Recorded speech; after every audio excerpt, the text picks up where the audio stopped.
The cold December wind rolled across the Montana grassland like a blade, sharp enough to cut through coat and bone. Luke Mills had faced harsh winters before, but nothing prepared him for what he saw in his back pasture that morning. A horse stood near the fence line, still as stone. At first he thought it was dead. Then the mare's ribs rose in a slow, weak breath that barely lifted her skin. Luke stepped out of his truck and felt his chest tighten. The mare looked like she had been forgotten by the whole world. Her coat was dull, tangled, and covered in dirt. Her ribs stuck out so sharply that they looked like they might tear through her hide. Her head hung low, eyes empty, like she had stopped fighting days ago. "Easy, girl," Luke whispered as he walked closer. She didn't move. She didn't even flick an ear. She was a quarter horse, maybe 16 years old, and she had once been beautiful. He could see it in her bone structure, in her deep chest, in the shape of her neck. Someone had put real time and money into this horse, but somebody had also let her starve until she was one step away from death. Luke called the local vet, Dr. Angela Voss, a tough woman who had been treating ranch animals around the county longer than he could remember. "Angela, I need you here fast," he said. "This mare is bad, real bad." "How bad?" she asked. "She hasn't eaten in weeks." No joke. He paused and ran a hand down the mare's neck. "But she's not just some backyard horse. She's bred well." "I'll be there in 30 minutes, she said. "But Luke, get ready. A horse that far gone might not make it." Luke didn't answer. He looked into the mare's tired eyes. Deep inside that sadness, he saw a small spark. A will to live, a reason to try. He wasn't giving up on her. He slipped a lead rope over her head. She barely reacted. He led her toward the barn, letting her stop every few steps. Inside, he gave her small sips of water and just a handful of hay. Too much food too fast could kill a starving horse. While she rested, her mane shifted, and Luke noticed something underneath. A mark burned into her skin. A brand. 3 clear letters. W.R. Luke froze. He knew every brand in Montana, maybe every brand within 500 miles. But W.R. wasn't one of them. When Dr. Voss arrived, she took one look at the mare and shook her head. "Luke, I can't believe she's still standing. This is months of neglect. Muscle wasting, parasite damage, bad hooves. This was done by someone who didn't care whether she lived or died." "Can you save her?" Luke asked. "Maybe, if she wants to fight." Luke rubbed the mare's cheek. "She does." Angela bent down to check her neck and brushed the mane aside. The brand caught her attention instantly. "W.R. You recognize this?" Quote. "No," Luke said. "I was hoping you would." Angela pulled out her phone and searched the national brand database. After a moment, she looked up. "Found it? Whispering River Ranch. Colorado. They closed down 10 years ago." "Colorado?" Luke frowned. 300 miles from here. "How does a Colorado horse end up starving in my Montana pasture?" "That," Angela said, "is a very good question." Quote, "Over the next week, Luke worked day and night caring for the mare. He fed her small meals every few hours, cleaned her, trimmed her mane, brushed the dirt from her coat. Slowly, the mare began to change. Her eyes brightened, her legs steadied. When Luke walked into the barn, she would lift her head like she was waiting for him. He found himself talking to her while he worked. "Someone loved you once. I can see it. Who were you, girl?" Then Angela called him with news that stopped him cold. "Luke, Whispering River Ranch belonged to the Washington family," she said. "They were known for breeding champion quarter horses. They had a daughter named Cassie, talented rider. The whole family centered their life around training and showing horses." "What happened to them?" Luke asked. Angela hesitated. "Cassie died in a car accident at 17. After that, everything fell apart. The father drank himself to death. The ranch lost all its money. The horses were supposed to go to auction, but, Luke, records say one horse disappeared before the sale. A cutting horse named Starlight's Dream. She was Cassie's personal horse." Luke stared at the mare in her stall, dark sorrel coat, white blaze, 2 white hind socks, a perfect match. Angela continued, "Luke, I think you found Starlight." The name hung in the air. Something about it felt heavy, important. Luke stepped into the stall. The mare lifted her head and looked at him with soft eyes, as if she had been waiting for someone to finally recognize her. If this was really Starlight, she wasn't just a starving stray. She was a lost piece of a broken family. A horse stolen from the people who loved her. Luke felt the weight of it settle on his shoulders. "Don't worry, girl," he whispered. "Whatever your story is, I'm going to find the truth." And for the first time since he found her, the mare pressed her head gently against his chest like she knew he meant it.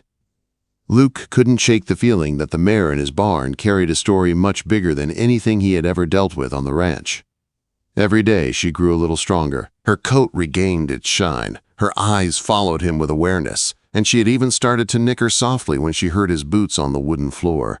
She was coming back to life, and with every step forward, Luke became more certain of her identity. Starlight's dream. Cassie Washington's champion cutting horse. A horse that had vanished 10 years ago without a trace. But a question haunted him. If she had been so valuable and so loved, how had she ended up half dead in a Montana field? Angela kept digging through old records, calling contacts across Colorado. Then, one afternoon, she phoned with a tone that told Luke he needed to sit down. "Luke, I tracked down the auctioneer who handled the Whispering River foreclosure sale. He said Starlight was never sold." Luke frowned. "What do you mean, never sold?" "If she wasn't auctioned, where did she go?" Quote, "She disappeared before the sale. The ranch gate was cut open." Russell Washington insisted she'd been stolen, but everyone assumed he was lying because he'd started drinking. They thought he sold her privately and tried to claim insurance money. Luke clenched his jaw. Was he lying? Angela's voice softened. "I don't think so. He kept saying someone took his daughter's horse. He was devastated when people didn't believe him."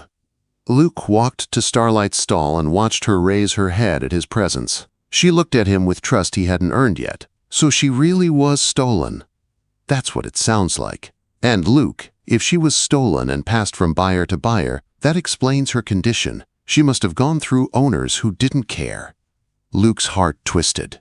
A champion used, neglected, forgotten. "We need to find her family," he said. "Already working on it," Angela replied. "But it won't be easy. The Washington family fell apart after Cassie died. The father has passed away. The mother, she disappeared from public records." Luke couldn't let it end there. If this mare was Starlight, the last person in the world who deserved to know was Cassie's mother. Someone needed to give her closure. Luke posted pictures of Starlight on horse forums, cutting horse groups, and rescue pages, asking if anyone knew the Washington family. Days passed with no luck until he received a private message from a woman in Denver named Diana Rodriguez. Her message shook him. "I knew Cassie Washington. My daughter competed against her. I may know how to find Cassie's mother." Luke called her immediately. "The horse in your photos," Diana said softly. "She looks just like Starlight." But what convinced me was the brand. WR. Russell made that brand just for Cassie's horse. "Can you help me find Elizabeth Washington?" Luke asked. "I can try. She moved to New Mexico after losing the ranch. She was heartbroken. She never recovered from losing her daughter." 3 days later, Diana called back with an address and a warning. "Luke, I found her. But she's fragile. When I mentioned Starlight, she broke down crying. She said she couldn't bear to lose that horse again." Luke stared at the mare through the barn window. She had gained enough strength to walk freely around her stall. Her eyes followed him every time he passed. It was like she understood something was changing. That night, Luke sat at his kitchen table with the phone in his hand for almost an hour before finally dialing the number. A tired voice answered. "Hello? Mrs. Washington? My name is Luke Mills. I'm calling from Montana about a horse." A silence stretched long enough to make Luke wonder if she had hung up. Then she whispered, "Diana said you found a mare. She said you think it might be Starlight." "Yes, ma'am. I believe I found your daughter's horse." He heard her choke back a breath. Starlight has been missing for 10 years. People called my husband crazy when he said she was stolen. But I knew. I knew someone took her. Ma'am, Luke asked gently, do you remember anything from the day she disappeared? The gate was cut with bolt cutters, she said. Russell searched for her for days. The sheriff thought he made it up. But Russell would never have sold Starlight. Never. Another long silence. Then Luke asked, would you want to see her? I know it's far. I know it's hard. But if this is really Starlight, I think she's been waiting for someone. Elizabeth's voice broke completely. I've dreamed of her for 10 years. Yes, I want to see her. 3 days later, an old pickup truck with New Mexico plates rolled into Luke's driveway. A small, thin woman stepped out, gripping the door as if bracing herself for a storm. I'm Elizabeth Washington, she said softly. Luke nodded. She's in the barn. But before we go in, I need to warn you. She was in terrible shape when I found her. She's stronger now, but it'll be emotional. Elizabeth lifted her chin. Someone hurt her. Someone abandoned her. I need to see her with my own eyes. Inside the barn, Starlight stood quietly in her stall, dozing in the warm light. But when she heard Elizabeth's voice, her ears shot forward, her head lifted. Then she let out a trembling, broken whinny. Elizabeth froze. Her hand covered her mouth as tears streamed down her face. She remembers me.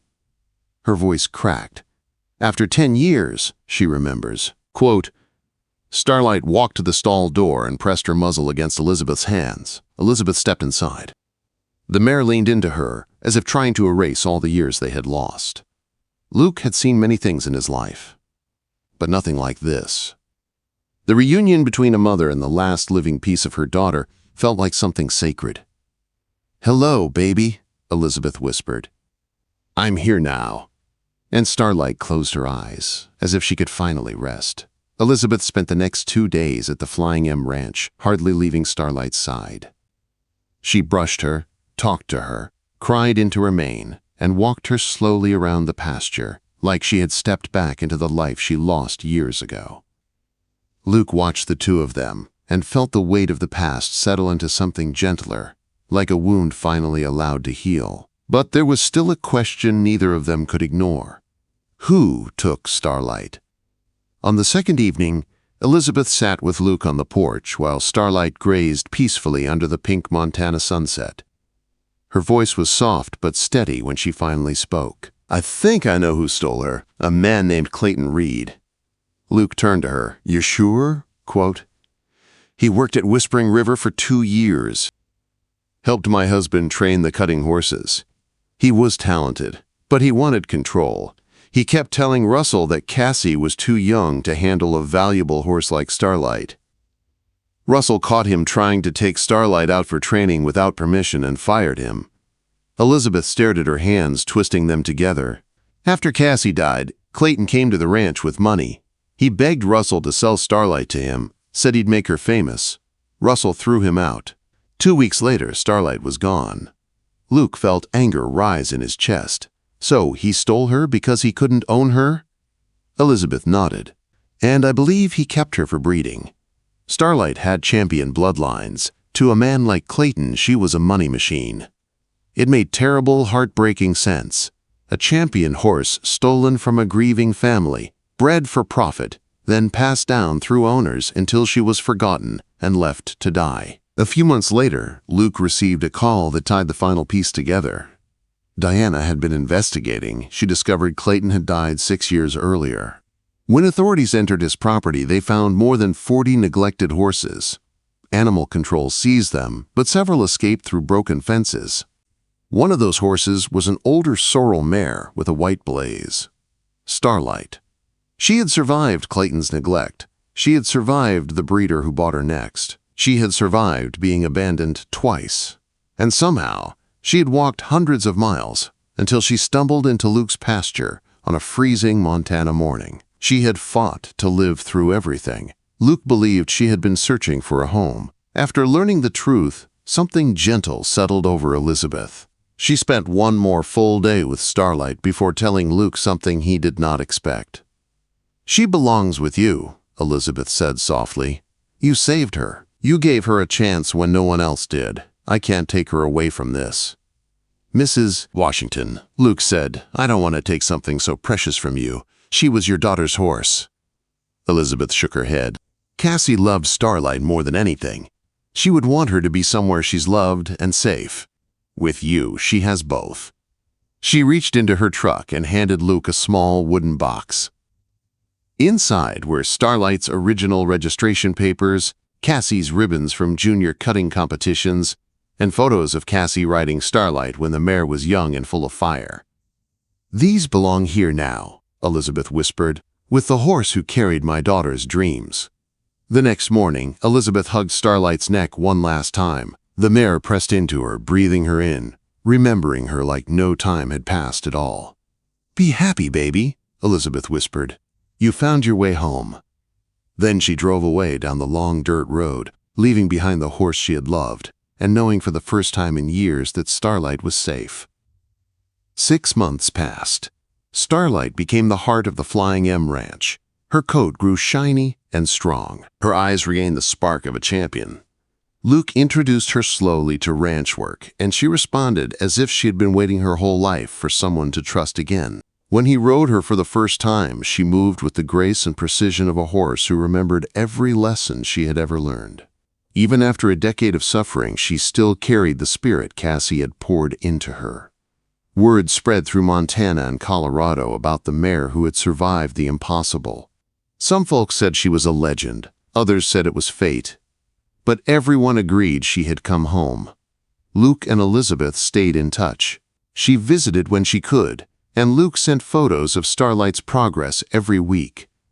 Their bond grew into something like family, tied together by a horse who refused to give up. Then, one afternoon, Luke received a message from a Colorado cutting trainer.